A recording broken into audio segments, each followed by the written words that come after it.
સણિયા ગામમાં આવેલ તળાવમાં સંખ્યાબંધ માછલીઓના અચાનક મૃત્યુને લઈ અને સ્થાનિકોમાં રોષ ફેલાયો છે. સુરત શહેરના છેવાડે આવેલ સણિયા ગામમાં આવેલ તળાવમાં સંખ્યાબંધ માછલીઓના મોતને પગલે સમગ્ર વિસ્તારમાં ભારે રોષ ફાટી નીકળ્યો છે. સ્થાનિકો દ્વારા આસપાસના વિસ્તારમાં બિલાડીના ટોપની જેમ ફાટી નીકળેલા ઔદ્યોગિક એકમોના દૂષિત પાણી અને ઇન્ડસ્ટ્રીયલ વેસ્ટને કારણે માછલીઓના મોત નિપજ્યા હોવાનો આક્ષેપ કરવામાં આવી રહ્યો છે.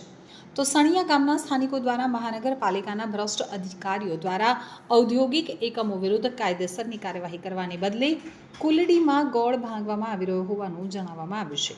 તો બીજી તરફ ઘટના અંગે જાણ થતાં જ વરાછા ઝોન અને ફાયર વિભાગની ટીમ પણ ઘટના સ્થળે પહોંચી હતી. હાલના તબક્કે જીપીસીબીને જાણ કરવાની સાથે સાથે ઝોનની ટીમ દ્વારા પાણીના સેમ્પલ એકત્રિત કરી અને વધુ કાર્યવાહી હાથ ધરી છે. તો સુરત મહાનગરપાલિકાના હદ વિસ્તારમાં આવતા સણિયા ગામમાં તળાવમાં આજે સવારે સંખ્યાબંધ માછલીઓની મોતની ઘટના નોંધાવા પામી છે. એક પછી એક માછલીઓના મોતને પગલે લોકોમાં પણ ભયની લાગણી પ્રસરી ગઈ છે. તળાવની પાસે પસાર થતા કેનાલમાં ઔદ્યોગિક એકમો દ્વારા પ્રદૂષિત પાણીનો નિકાલ કરવામાં આવતા આ પ્રકારની ઘટના સર્જાવા પામી હોવાનો આક્ષેપ પણ સ્થાનિકોએ કર્યો હતો. તો સ્થાનિકોના જણાવ્યા પ્રમાણે છેલ્લા ઘણા સમયથી સણિયા અને આસપાસના વિસ્તારમાં ગેરકાયદેસર રીતે ઔદ્યોગિક એકમોનો ધમધમાટ જોવા મળી રહ્યો છે. આ અંગે વહીવટી તંત્ર સમક્ષ લેખિત મૌખિક રજૂઆત કરવા છતાં પણ તંત્ર દ્વારા જાણે કે આંખ આડા કાન કરવામાં આવી રહ્યા છે.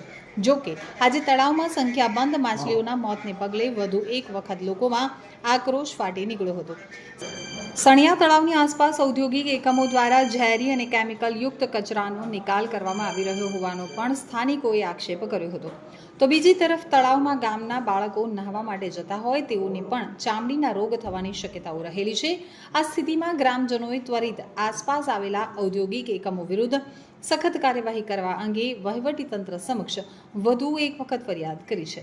તો બીજી તરફ ઘટના અંગે જાણ થતાં ફાયર વિભાગનો કાફલો પણ ઘટના સ્થળે પહોંચ્યો હતો અને તળાવમાંથી મૃત માછલીઓ નીકાળવાની કાર્યવાહી હાથ ધરી છે. આ સિવાય વરાછા ઝોનના અધિકારીઓની પણ ટીમ ઘટના સ્થળે પહોંચ્યા બાદ તાત્કાલિક પોલ્યુશન કંટ્રોલ બોર્ડના અધિકારીઓને ઘટના અંગે જાણ કરવાની સાથે સાથે તળાવના પાણીના સેમ્પલ લઈ અને રિપોર્ટ બાદ આગળની કાર્યવાહી હાથ ધરવામાં આવશે. તમારું નામ? સંજય રામાનંદી, સણિયા હેમાદ ગામ માજી સરપંચ. સંજયભાઈ, શું ઘટના બની છે અને શેના કારણે ઘટના બની છે? આજે સવારે 2-3 છોકરાઓ મારા ઘરે આવીને એવું કહે કે સંજયભાઈ, આપણા તળાવમાં બધી માછલીઓ મરી ગઈ છે. એટલે અમે અહીંયા જોવા આવ્યા હતા, ઘણી બધી માછલીઓ મરી ગઈ છે. એટલે અમે ચીફ જોનલને ફોન કરેલો કે ભાઈ, તળાવની અંદર માછલી બધી મરી ગઈ છે. એટલે ફાયરની ટીમ અને આરોગ્યની ટીમ અહીંયા આવી છે. માછલીઓ મરવાનું કારણ શું? સણિયા હેમાદ ગામ એમ તો તમે જુઓ તો આખું રેસિડન્ટ છે. એની અંદર આ લોકો એનું ઊંડું અર્થઘટન કરીને કોટેજના નામે જે કોઈ ઇન્ડસ્ટ્રીઓ જે એ લોકો અહીંયા આપી છે, એ જે બધું કેમિકલ એ લોકો અંદર જે ઠાલવે છે. અને વરસાદ જ્યારે ફૂલ પડે, અગાઉ જોયું કે 2 દિવસ અગાઉ ફૂલ વરસાદ હતો, એટલે ખાડીનું પાણી અને તળાવનું પાણી અંદર ભેગું થવાથી આ બનાવ બન્યો છે એવું મને લાગે છે. કેમિકલ અંદર આ તળાવમાં આવ્યું છે. અને આ તળાવની ભૌગોલિક પરિસ્થિતિ એવી છે કે 2011-12માં આખું તળાવ સુકાઈ ગયેલું અને મારા ગામનો વોટર વર્ક્સનો કૂવો પણ સુકાઈ ગયેલો. ત્યાર પછી હું સરપંચ હતો એટલે આખું તળાવ બાંધી અને આ તળાવની અંદર પાણી ભરવાથી આજે સુધી પાણી અમારે ચાલે છે. મને એવું લાગે છે કે જો આ પાણીના ઝરણ ગામના વોટર વર્ક્સમાં જશે તો માણસોને પણ આની અસર થશે એવું મને લાગે છે. બરાબર. સુરેશભાઈ સુહગિયા, પૂર્વ સભ્ય નગર પ્રાથમિક શિક્ષણ સમિતિ. આજરોજ આ સણિયા ગામ ખાતે આવેલું ગામનું જે તળાવ છે, વર્ષો જૂનું, એ તળાવની અંદર માછલીઓના અચાનક મોત થયા છે.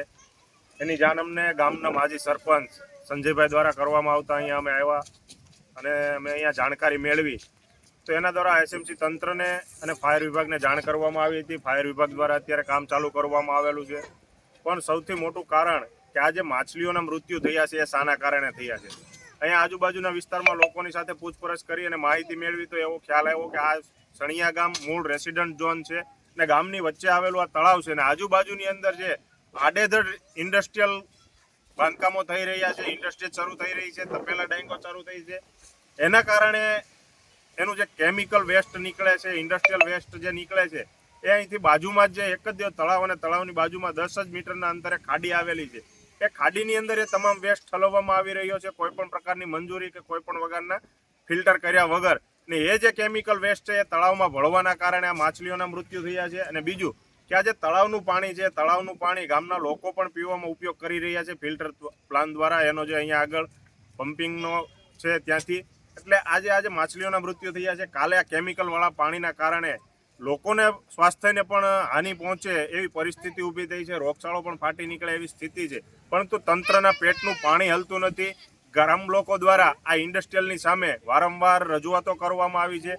કોર્પોરેશનથી લઈ અને મુખ્યમંત્રી સુધી રજૂઆતો કરવામાં આવી છતાં પણ આ ભ્રષ્ટ તંત્ર અને મલાઈ ખાવામાં મસ્ત અધિકારીઓના કારણે એક પણ જગ્યાએ ઇન્ડસ્ટ્રીયલની અમે કાર્યવાહી કરવામાં નથી આવતી. ફક્ત ને ફક્ત ગામ લોકોના અવાજને દબાવવા માટે જ આ તંત્ર દ્વારા પ્રયાસો કરવામાં આવી રહ્યા છે ને જેના પરિણામ સ્વરૂપે આજે આ તળાવની અંદર હજારો માછલીઓના મૃત્યુ થયા છે. ને આગામી દિવસોમાં જો તંત્ર દ્વારા કોઈ પગલાં લેવામાં નહીં આવે, જીપીસીબી દ્વારા જો કોઈ કાર્યવાહી કરવામાં નહીં આવે તો આની જે આ કેમિકલવાળા પાણીની અસર આજે તળાવની અંદર છે, આવનારા દિવસોમાં આ વિસ્તારની અંદર જે રહીશો રહે છે સોસાયટીઓની અંદર એના આરોગ્યને પણ આની અસર થઈ શકે અને લોકોની અંદર પણ એક આરોગ્યને લઈ અને મોટી હાનિ ફેલાય, દહેશત ફેલાય અને રોગચાળો ફેલાય એવી પરિસ્થિતિનું નિર્માણ થઈ રહ્યું છે અત્યારે આ સણિયા